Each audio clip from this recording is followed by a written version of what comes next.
శ్రీ కొణిదల పవన్ కళ్యాణ్.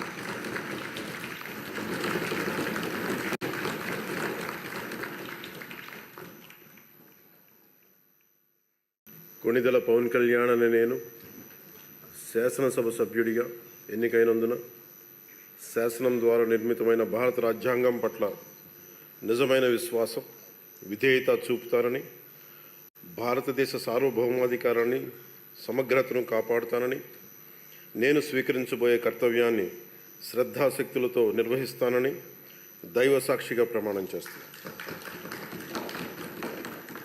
ఆంధ్రప్రదేశ్ శాసనసభ సభ్యుడైన కొణిదెల పవన్ కళ్యాణ్ అనే నేను సభా నియమాలకు కట్టుబడి ఉంటానని, వాటిని అనుసరిస్తానని, సభా మర్యాదలను పాటిస్తానని, సాంప్రదాయాలను గౌరవిస్తానని దైవ సాక్షిగా ప్రమాణం చేస్తున్నాను.